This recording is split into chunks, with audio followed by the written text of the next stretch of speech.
दरवाजा बंद करा आणि शांत बसा. गोष्ट सुरू होते आहे. रात्रीचे 1:38 काळ. घरात संपूर्ण शांतता आणि भिंतीवरील घड्याळाची टकटक. अमय खुर्चीत मागे टेकून बसला होता, डोळे थकलेले. स्क्रीनवर संपादनाचं काम उघडं होतं. एका जाहिरातीचं काम पूर्ण करून तो अंतिम प्रोसेस सुरू करून बसला होता. तो पुण्यातल्या एका साध्या 2 खोल्यांच्या फ्लॅटमध्ये एकटाच राहत होता. हॉल, स्वयंपाकघर, छोटा कॉरिडोर आणि शेवटी त्याची बेडरूम. बाहेर क्वचित एखाद्या गाडीचा आवाज जात होता. बाकी सगळं स्थिर. अचानक टेबलावरचा फोन थरथरला. Unknown number. छायाचित्र नाही, नाव नाही, फक्त एक व्हिडिओ. ना संदेश ना वर्णन. कालावधी 2:11. अमय हलकासा हसला. रात्री लोकांना कामधंदा नसतो बहुतेक. त्याने विचार न करता व्हिडिओ सुरू केला. पहिली फ्रेम. पूर्ण अंधार. हळूहळू चित्र स्पष्ट होतं. एका इमारतीचा गेट. अमयचा श्वास अडकतो. तो नीट पाहतो. तोच गेट, त्याच इमारतीचं. सोडलेला लोखंडी चौकट. कोणीतरी चित्रीकरण केलं असेल. तो स्वतःला समजावतो. कॅमेरा जणू कोणाच्या हातात आहे. गेट ढकललं जातं. अमय दचकतो. त्याला आठवतं, खाली सुरक्षा आहे, कॅमेरे आहे, पण व्हिडिओमध्ये कोणी नाही. फक्त रिकामा गेट आणि आत चालणारी हालचाल. व्हिडिओ जिन्यावर चढतो. एक एक पायरी. पार्श्वभूमी मंद श्वासाचा आवाज. ना शब्द ना आवाज, फक्त श्वास. कॅमेरा 3ऱ्या मजल्यावर येतो. कॉरिडोर. डावीकडचं दार. त्याचं दार. दरवाजावर नाव, अमय देशपांडे. अमयच्या अंगावर काटा येतो. तो पटकन उठतो. खऱ्या दरवाजाकडे जातो. दार बंद आहे. चेन लावलेली. कडी आतून बंद. तो छोटा भोकातून बाहेर पाहतो. कॉरिडोर रिकामा. तो परत फोनकडे धावतो. व्हिडिओ अजून सुरू आहे. दरवाजा हळूहळू उघडतो. कडी नाही, लॉक नाही, जणू आतून उघडला. हॉलमध्ये त्याची राखाडी शाल. टेबलावर चावी. सगळं तसंच. भिंतींवरील घड्याळ 1:39. अमय स्वतःच्या घड्याळ पाहतो. 1:38. त्याच्या अंगावर शहारे येतो. तो व्हिडिओ थांबवतो. घरात शांतता, पण काहीतरी बदलल्यासारखं. तो पुन्हा व्हिडिओ सुरू करतो. किचन.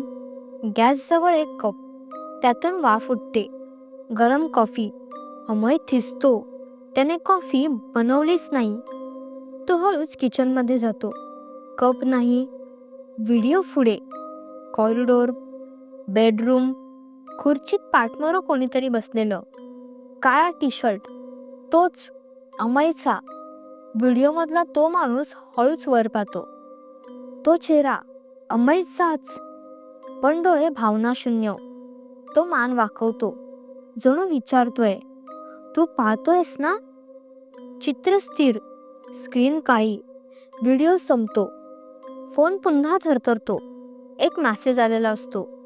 पुन्हा पहा. घड्याळाची टकटक अचानक मोठी वाटते. अमयला जाणवतो, तो एकटा नाही. अमय व्हिडिओ काढून टाकतो. मेसेज डिलीट करतो. फोन शांत. 2 सेकंद. पुन्हा थरथर. नवीन व्हिडिओ सेव्ह झाला. तोच व्हिडिओ. कालावधी आता 2:23. 12 सेकंद वाढलेले. व्हिडिओमध्ये जिन्यावर एक दरवाजा अर्धवट उघडा दिसतो. हॉलमध्ये घड्याळ 1:47. त्याच्या फोनवर 1:46. कप हलतो. बेडरूम मधला तो उठतो. कॅमेरा जवळ येतो. ओठ हलतात. उशीर झालाय. त्या क्षणी बेडरूमची लाईट स्वतः लागते. आरशात प्रतिबिंब अर्धा सेकंद उशिरा डोळे मिचकवतो. पुन्हा मेसेज. पुढचं बघ. अमयच्या मनात विचार येतो. कदाचित हा व्हिडिओ कोणीतरी पाठवत नाही.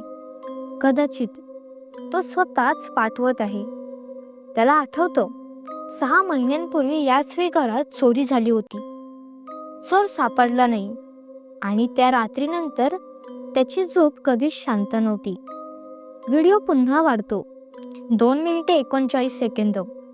कपात काळसर द्रव. कपाटाचा दरवाजा अर्धा उघडा.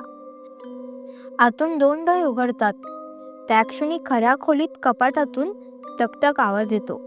अमय कपाट उघडतो. आत काही नाही, पण आरशात कपाट अर्ध उघडं दिसतं. आरशातला अमय हलकासा हसतो. मेसेज येतो परत. आत अजून आहे. घड्याळ थांबतो. वेळ 1:57 घरात वेळ थांबलेली. नवीन व्हिडिओ. कालावधी 3 मिनिटे 3 सेकंद. व्हिडिओ आता वर्तमान दाखवतो. आरशात अमय. प्रतिबिंब कॅमेऱ्याकडे पाहतं. ओठ हलतात. तू चुकीचा आहेस. अचानक अंधार. फोनच्या उजेडात त्याच्या मागे आकृती. स्क्रीन पांढरी. मग दृश्य बदलतं. दिवस. पोलीस घरात. स्ट्रेचर बाहेर जातो. काळा टी शर्ट. पोलीस अधिकारी म्हणतो, 6 महिन्यांपूर्वीच तो इथे मेला होता. हृदयविकार. शरीर कोणालाच सापडलं नाही. वास येईपर्यंत. चित्र स्थिर. अमय आरशाकडे धावतो. आरशात रिकामी हॉल. तो दिसत नाही. सत्य कोसळतं. तो त्या रात्रीच मेला होता. हे सगळे दिवस तो एका डिजिटल सावलीत अडकलेला होता. व्हिडिओ भविष्य नव्हतं, ते वास्तव होतं. आणि तो एक उरलेला अंश, एक अडकलेला ठसा. फोनवर शेवटचा मेसेज. उशीर नाही, फक्त स्वीकार. घर पुन्हा शांत. घड्याळ चालू. घर रिकामी. आणि कुठेतरी तोच व्हिडिओ नव्या क्रमांकावर पाठवला जातो.